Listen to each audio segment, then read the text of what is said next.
चोर साहब, कैसा था 2025 पाकिस्तान के लिए? आप क्या समझते हैं? एज ए नेशन पाकिस्तान एक मजबूत प्लेयर के तौर पे इमर्ज हुआ है? एज ए कंट्री हम इस खित्ते में एक ताकतवर प्लेयर के तौर पे इमर्ज हुए हैं? एज ए दुनिया हमें कैसे देखती है? देखो, पाकिस्तान एक चुंगी नाका स्टेट है। Pakistan is not a country, Pakistan is a चुंगी नाका। आपने 25 रुपए दिया, आपने टोल पार कर दिया, 20 रुपए दे टोल, वही पाकिस्तान की औकात है। बच्चा बच्चा जानता है, ये सब जानते हैं। मैं तो अहमियत देता हूँ सबसे ज़्यादा इकानमी को, कि अगर आपकी इकानमी ठीक है, आपकी इकानमी अच्छा परफॉर्म कर रही है, तो आपकी बाकी चीज़ें भी ऑटोमेटिकली ठीक हो जाती हैं। दुनिया जिस तरह से आपको देखती है, उसमें रिस्पेक्ट का पहलू जो है वो ज़्यादा से ज़्यादा नुमायाँ हो जाता है। तो बाकी जो सिक्योरिटी की अचीवमेंट्स हैं, तो वो I think they are short lived. और असल जो चीज़ है which actually matters is your economy. और इकोनॉमी के फ्रंट पे मेरे ख्याल में एक अच्छी डेवलपमेंट हुई और वो थी पीआईए की सेल, प्राइवेटाइजेशन। बेसिकली मैं आपको बताता हूं, आसिम मुनीर ने पीआईए खरीद ली, नेट आप इतना समझ लीजिए। तो cut a long story short, Asim Munir has bot PIA. एक जेब से हाथ निकाल के दूसरी जेब में डाला, यहां से पैसे वहां करे, और आसिम मुनीर ने घेर ली पीआईए। अब जो घेर ली है पीआईए, आपके पास तो पैसे हैं नहीं शेखों को देने के लिए, क्योंकि आपने तो मोटा पैसा शेखों से लिया है, तो आपने बोला कि इसमें शेयर ले लो। अब ये सारी की सारी बातें हो रही हैं। ये आज हम डिस्कस क्यों कर रहे हैं दोस्तों? Why is it important? किस तरीके से for the longest period of time 20-25 साल से लगातार पाकिस्तान की सोवरेनिटी बेची जा रही है, पाकिस्तान की खुद मुख्तारी पाकिस्तान के जर्नैल लगातार बेच रहे हैं पर्सनल गेन के लिए। अब हुआ क्या है दोस्तों? खर्चे इनके इतने, कमाई इतनी, ठीक है ना? अगर पाकिस्तान को एक स्टेबल स्टेट होना है तो जिनके खर्चे हैं, खर्चे इधर ले आए।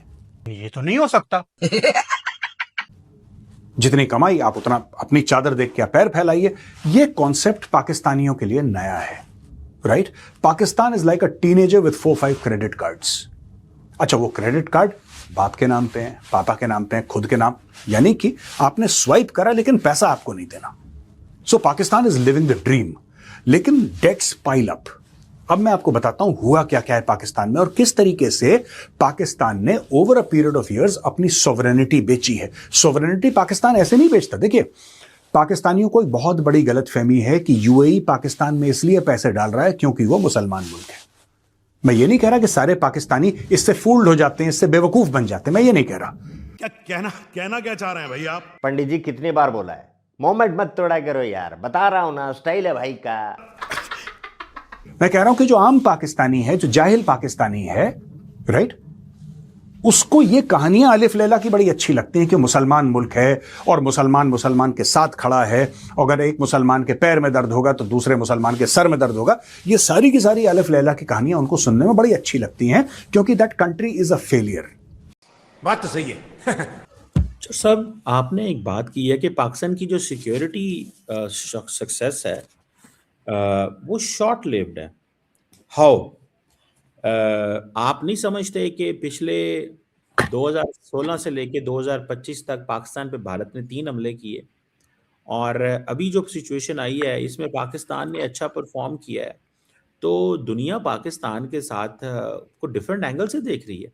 जरा रोशनी डालिए। हमने इतने रफाइल गिराए, ओ भाई इनको तो पता भी नहीं था कि बॉम्बिंग कहां हो रही है। ये रफाइल गिराएंगे, इनका एयर डिफेंस सिस्टम इतना पुश हो गया था, पाकिस्तानियों के वो सारे दावे पुश हो गए कि हमने 6 रफाइल गिराए थे, हमने भैया 7 रफाइल गिराए थे। पाकिस्तान के फॉरेन मिनिस्टर इसाक डार प्लस और भी बहुत सारे मिनिस्टर ने आज आहिस्ता आहिस्ता इस बात को एक्सेप्ट कर लिया है कि उस रात इनकी बंकर के अंदर कैसे गुजरी थी, कैसे ऑपरेशन सिंदूर की रात को नूर खान बेस और भी प्लस 10-11 बेसिस को कैसे भारत ने मारा था, कैसे हिट किया गया था, कितने पाकिस्तानी आर्मी वहां मारी गई थी, कितनी घायल हुई थी। ये पाकिस्तानी मिनिस्टर्स अब आहिस्ता आहिस्ता अपने मुंह से ये सारी चीजें एक्सेप्ट कर रहे हैं। देखें, अब लोग बोलते हैं कि ये सेम टाइम एक्सेप्ट क्यों नहीं करते, फिर ये इतने महीनों बाद ये आकर एक्सेप्ट करते। देखिए, वो टाइम होता है इनको बड़ा दर्द होता है, बड़ा गुस्सा आया होता है। पाकिस्तानी जो जनता है उनके अंदर एक गुस्सा होता है भारत के लिए। अगर ये उस टाइम ये सारी चीजें एक्सेप्ट करते हैं कि भैया भारत ने हमें ऐसे मारा, इतने बेसिस मारे, इतने हमारे फौजी मार दिए, और हमने यानी कि पाकिस्तान ने ही जाकर अमेरिका के हाथ पांव पकड़े कि भैया सीज फायर करवाओ, बहुत नुकसान हुआ है, बहुत लोग मरे हैं, और भारत कंटिन्यू मारा जा रहा है। 37 घंटे लगभग भारत जो है उसने पाकिस्तान के ऊपर जो है ये ऑपरेशन किया था। तो सोचिए पाकिस्तानी अवाम उस टाइम पाकिस्तानी आर्मी का क्या हशर करती।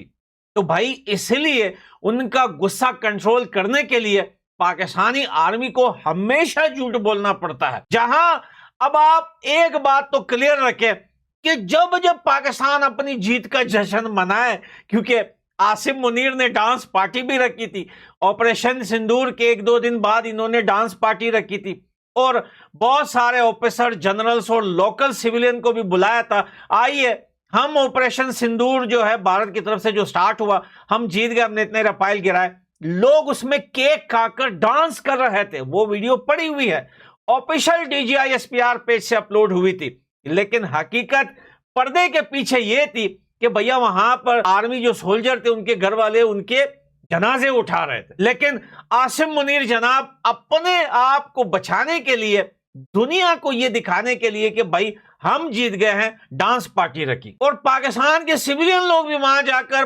केक खाकर मस्त ठुमके मार रहे थे कि हमारी आर्मी जीत गई। लेकिन रियलिटी यह है कि इस टाइम पाकिस्तान के मिनिस्टर एक एक होकर आकर टेलीविजन पर यह बता रहे हैं कि भैया वो रात हमारी बंकर में कैसे गुजरी थी, कैसे हमने पूरी रात बंकर्स में गुजारी थी। ना सिर्फ इनके लीडर्स, क्योंकि भैया जिस तरीके से देखिए, एक तो ऑपरेशन सिंदूर चल रहा था, ऊपर से बड़ा खतरनाक न्यूज चल रहा था भारत के चैनल्स पर। अब पाकिस्तान के अंदर आपको पता है नेटवर्क कार्ड दिए थे, बिजली कार्ड दी थी, तो ये आपस में एक दूसरे से कांटेक्ट भी नहीं कर पा रहे थे। इनको लग रहा था कि वाकई शहबाज शरीफ को अभी 1 या 2 मिनट बाद उठा लेंगे भारत वाले। तो ये सारे बंकर में घुस गए थे, और पाकिस्तानी छोटे लेवल या बड़े लेवल, छोटे पोस्ट पे या बड़े पोस्ट पे जितने भी जनरल्स, कर्नल्स वगैरह थे, वो सारे बंकरों में छुपे हुए थे। यानी कि ऑपरेशन सिंदूर की रात को अगर आपको बंकर के बाहर कोई मिल रहा था, या तो आम सोल्जर था या तो सिविलियन लोग थे। बाकी ये जो बड़े बड़े फेंकने वाले लोग हैं पाकिस्तान के, ये जो इतने इतने मेडल लगा के, ये सारे बंकर में छुपे हुए। मतलब आप पाकिस्तान की सिक्योरिटी सक्सेस को लॉन्ग टर्म नहीं समझते, ये एक इंपॉर्टेंट चीज है। दुनिया ने आपको वैसे चोट साहब लगता है कि दुनिया ने पाकिस्तान को डिफरेंट एंगल से देखना शुरू कर दिया मई के बाद। मिसाल के तौर पे सारे अरब वर्ल्ड, नॉर्थ अफ्रीका, आप देखें जॉर्डन, इजिप्ट, लीबिया, GCC, मतलब ये सारे मुल्क जो हैं, अभी आज UAE और सऊदी अरब के आपस में झड़पें जो हैं वो हो रही हैं, उधर बड़े मुश्किल हालात बने हुए हैं। लेकिन UAE के प्रेसिडेंट अभी 4 दिन पहले इस्लामाबाद आए हुए थे। सऊदीज के साथ हमारी डिफेंस डील है, बांग्लादेश के साथ हम नॉर्मलाइज हो चुके हैं। चाइना, पाकिस्तान और बांग्लादेश जो है वो एक नया अलायंस बनाने की बात कर रहे हैं। राइट अब ये जो UAE वाली बात है, इसको 2 मिनट के लिए आप कोने में रखिए। दोस्तों ऐसा है कि पाकिस्तान को अंदर से इतना खरीद चुके हैं शेख। अभी जो आया था MBZ, वो काहे के लिए आया है? वो रहीम यार खान में शिकार करने के लिए आया है। वो थोड़ा ना इनके साथ कोई डील, इन गरीबों के साथ क्या डील साइन करेगा वो? इन गरीबों के साथ वो क्या डील साइन करेगा? ये पाकिस्तानी इन्वेस्टमेंट में ROI होता है, रिटर्न ऑन इन्वेस्टमेंट। वो $100 लगाएगा, उसको 110, 120, 150, 200, उसको कुछ तो चाहिए ना रिटर्न में। पाकिस्तान तो एक गड्ढा है, कुआं है, आप फेंकते रहो, नीचे से कुछ नहीं आना। बंजर जमीन है वहां की। वैना से बंजर जमीन है, मैं ये नहीं कह रहा कि मिट्टी जरखेज नहीं है। मैं एक आपको एक मुहावरतन बात बता रहा हूं कि बंजर यानी कि पाकिस्तान में जिसने भी पैसा लगाया है, जिसने भी पाकिस्तान में सरमायाकारी करी है, वो हर समय हारा है, और हार के वो वापस गया है, फ्रस्ट्रेट होकर वापस गया है। क्योंकि पाकिस्तान से you can't earn anything because the nature of the state is like that. ठीक है जी। यहां पे ये लोग क्या कर रहे हैं कि पाकिस्तान के हर, आप देखिए पोर्ट्स में ये पकड़ लिया, फौजी फाउंडेशन, यानी कि अब इनके स्टेक्स पाकिस्तान आर्मी में हो गए। मैं UAE की बात कर रहा हूं, राइट? यूएई के स्टेक्स कहां पे हो गए? पाकिस्तान के टेलीकम्युनिकेशन में, मोबाइल फोन नेटवर्क में। यूएई के स्टेक्स हो गए पाकिस्तान के पोर्ट में। यूएई के स्टेक्स हो गए पाकिस्तान की फौज में। यूएई के स्टेक्स हो गए पाकिस्तान की एयरलाइन में, और दुनिया भर के उसके मिनरल विनरल हर जगह इनके स्टेक्स जमे पड़े हैं। यही चीज अगर आप सऊदी अरब के बारे में निकालेंगे तब आपको पता लगेगा कि सऊदी अरब को भी इन लोगों ने कई सारी चीजें ऐसी दे रखी हैं। Over a period of time the UAE has literally started controlling Pakistan. तो दोस्तों, कल जब यह बोला जाएगा कि आप अपनी फौजें भेजिए गाजा, आपको भेजनी पड़ेंगी, ठीक है, पाकिस्तान मना नहीं कर पाएगा, क्योंकि पाकिस्तानी जर्नलों ने पाकिस्तान की खुदमुख्तारी बेच दी है। और मैंने आपको डेटा बताया, आप जाके चेक कर सकते हैं ऑनलाइन, ये सारा का सारा यूएई को दे। और UAE and Saudi Arabia and Israel they get along very well with each other. हां, ठीक है, क्योंकि एक जमीनी एक गुस्सा है इजराइल के खिलाफ, जमीनी गुस्सा है। जब मैं जमीनी कहता हूं, मैं कॉमन मैन की बात करता हूं। इसलिए आप देखना, किसी भी देश में, किसी भी मुल्क में, इंक्लूडिंग पाकिस्तान जो इतना बड़ा हिमायती बनता है फिलिस्तीनियों का, आप प्रो पैलेस्टीनियन पाकिस्तान के अंदर आप एक प्रोसेशन निकाल के दिखा दीजिए कि 10,000 लोग निकले हैं, 5,000 बंदे निकले हैं और फिलिस्तीन का झंडा हाथ में लेके और कहते हैं कि जी हम सपोर्ट करते हैं फिलिस्तीन को। इन्हीं की फौज इनको मार मार के इनका दुम्बा बना देगी। दोस्तों, ये गेम चल रहा है जो कल परसों आया था ना, ये MBZ खेलने आया था शिकार, चिड़िया का, पाकिस्तानियों का शिकार करके चला गया। सब कुछ उन्होंने खरीद लिया है और अब इतना मजबूर कर दिया है पाकिस्तानियों को कि अरब जो बोलेंगे इनको करना पड़ेगा, क्योंकि ये सब बेच चुके हैं दोस्तों। अपने अलल्ले तलल्ले के चक्कर में, अपनी अय्याशियों के चक्कर में पूरा मुल्क, और मैंने तो सिर्फ आपको यूएई का बताया, चाइना को कितना बेच चुके हैं, ये कोई आइडिया है आपको? ये सऊदी अरब को कितना बेच चुके हैं आपको पता है? ये सबको बेच चुके हैं। They have sold the entire Pakistan. और जब आप ऐसी चीजें बेच देते हैं किसी फॉरेन पावर को, एक चीज का ध्यान रखना, वो मुसलमान हो गैर मुसलमान हो, उससे 2 रुपए का फर्क नहीं पड़ता। Religion has nothing to do. ये पाकिस्तानियों को बहुत बड़ी गलतफहमी है कि अगर वो मुसलमान है तो कुछ हो जाएगा हमारा बेहतर, कुछ नहीं होने वाला। सब लोग गल्ले के पीछे बैठे हैं, सब लोग धंधा करने आए हैं यहां पे। एक ही खुदा है दुनिया का, वो है पैसा। इस गलतफहमी में मत रहना कि वो मुसलमान है इसलिए कुछ नहीं। उसने सब कुछ खरीद लिया। कल जब वो बोलेगा आसिम मुनीर, तुम बेटा हजारों अपने बंदे भेजो गजा और तुम जाके हथियार छीनो इनसे, हमास वालों से, और उनको मारो 4 थप्पड़ और लाइन पे लगाओ, ये करेगा और 10 बार करेगा आसिम मुनीर, क्योंकि आसिम मुनीर की फौज यूएई से पैसे पकड़ चुकी है, कोई डाउट नहीं है।